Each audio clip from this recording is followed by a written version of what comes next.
सुटला. Semi final या मैदानातील 2 सुटला आणि 2 मध्ये सुंदर अशी लढत चालवली. कोण होतोय फायनलला पात्र?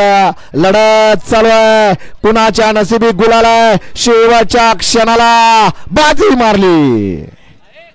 जो जीता वही सिकंदर. हा 2 मागे ठेवलाय, 3 आलाय आता पळून.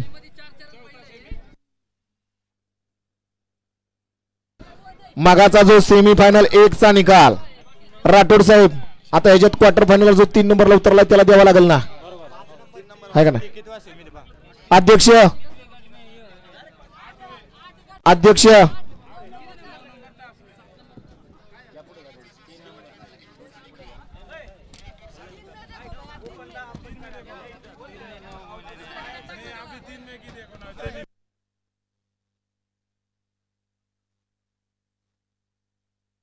दोन मागे ठेवलाय, आता 3 पळून आलाय. सेमी 2 मागे ठेवलाय.